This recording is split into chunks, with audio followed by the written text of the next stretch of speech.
eternity, which is something our finite minds cannot wrap around. But now let's say the believer.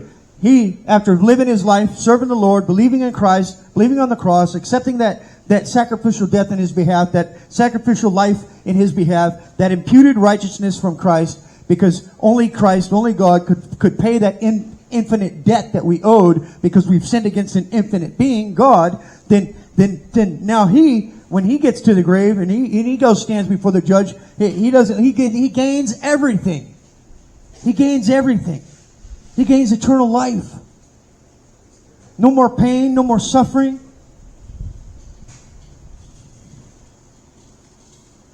So,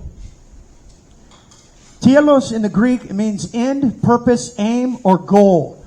That's the word Jesus used on the cross when he said, "It is finished."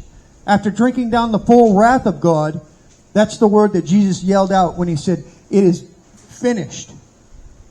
It's finished. He paid the price. Well, how could a person?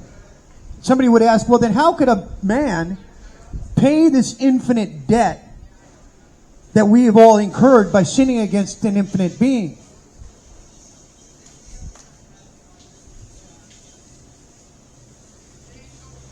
Is there well, whatever. Well, if they just want to play on their phones, then it's no sense of being here. You know, I mean. All right. Well, and I figure that there's a reason. It's kind of distracting for me. It's all right.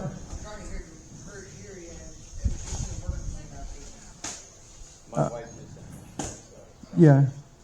I want you guys to learn. You know, I want, that's what the class is about. I mean, I get it. It's raining and stuff, and I'm not trying to be hard on you. It's just that, you know, these are.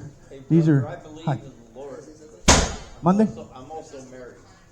What did you? Do you have a question or a true statement? Because I'm not into any more true statements.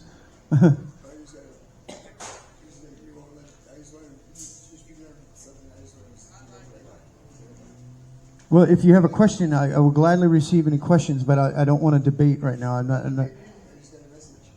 No, that's okay. Thank you.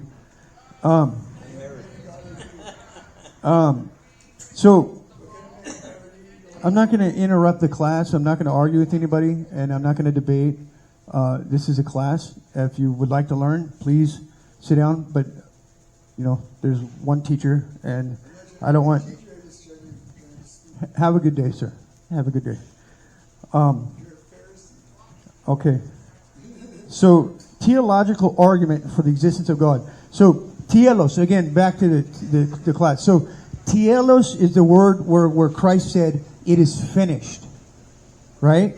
And what does he mean by that? So how is it that a person can drink down the full wrath of God and pay this infinite debt that we owe, that we incurred? Because only God could do that. None of us can.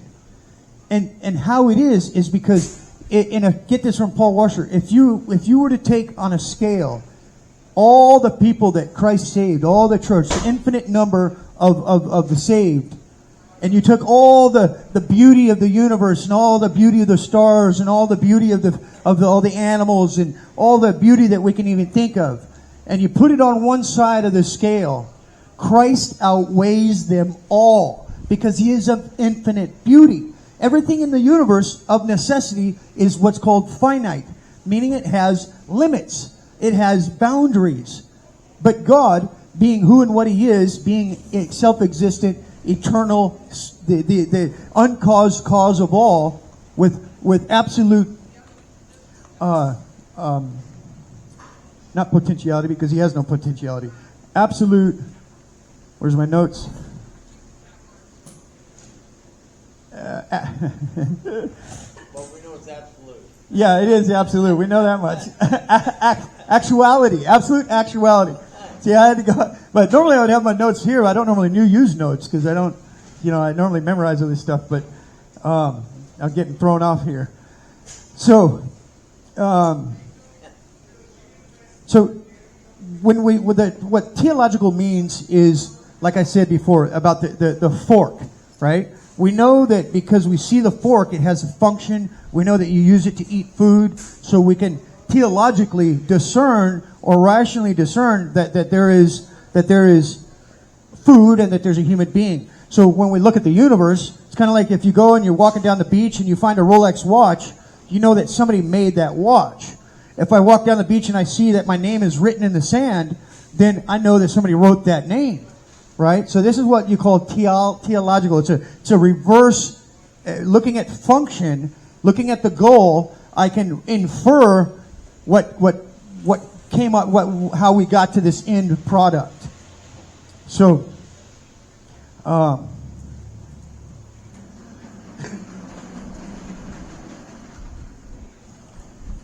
and I know that I don't want you guys' faith to be in logic or reason, but God has given us reason and intellect and rationale to discern things. Words were created to carry ideas, and mind and intellect were created to grasp ideas. So, but truth, being a person, can only be apprehended in its sufficiently through the revelation of the living God. So, hi Gloria. Hello. How are you? We started early today. How are you, dear? Good. We started early today, but you got it connected on YouTube, so you'll be able to watch it. Have you noticed I'm riding a different bike? Oh yeah, I see that. Yeah. Flat tire on the other one. Oh no. Again. I'm sorry to hear that. I'm fighting with it. You know it. Just got a new one. That's good. You should ride on their Harley Davidson. No, I'm joking. Oh, you should have seen my other one. I have a beautiful one. It looked like a Harley Davidson without a motor. And I am so bummed because somebody stole it. Oh, sorry to hear that.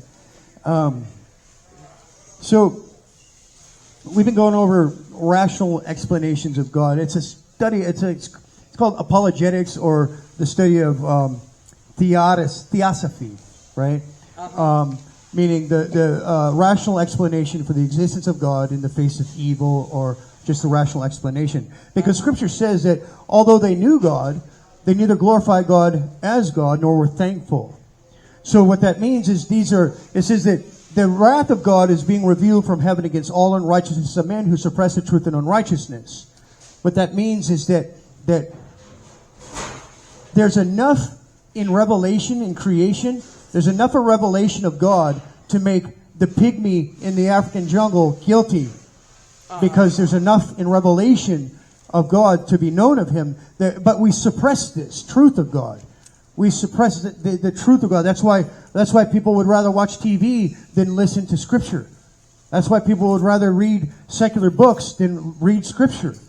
Because we suppress the truth of God. We run from Him in shame and try to hide from His presence. We want nothing to do with Him. Everybody wants to go to heaven, but they just don't want God to be there when they get there. Nobody wants to go to hell. And everybody wants scared. fire insurance. Yeah. Yeah. Everybody all wants fire scared. insurance. I'm scared. He is. Everybody wants to go to heaven. Nobody wants to die. Well, in his presence is, you're torn in two. You have an acute awareness of your creatureliness. Part of you leaps up in joyous recognition and wants to run to the unapproachable and in recognizing its eternal abode.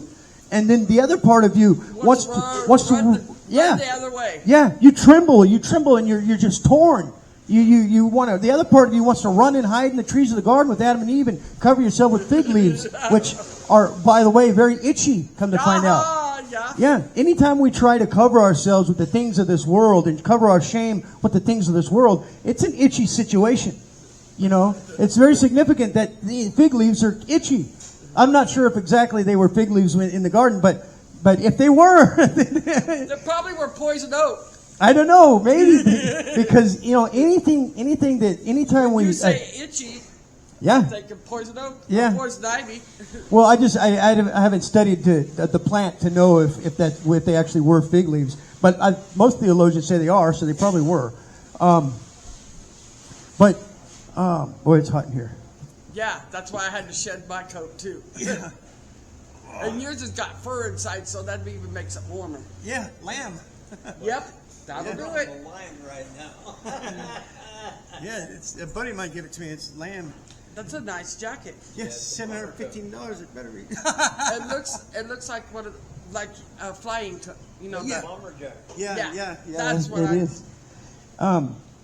And so, and the reason I want to go over these things about the Lord with you guys is because there is no loftier speculation, no mightier thought, no higher philosophy that can entertain a thinking person's mind than to contemplate deity. It is a subject so vast that our pride is drowned in its immensity and our arrogance lost in its intensity. With other disciplines, we may walk away with the thought, oh, I am but wise. But when we come to this high discipline of Christ and Him crucified,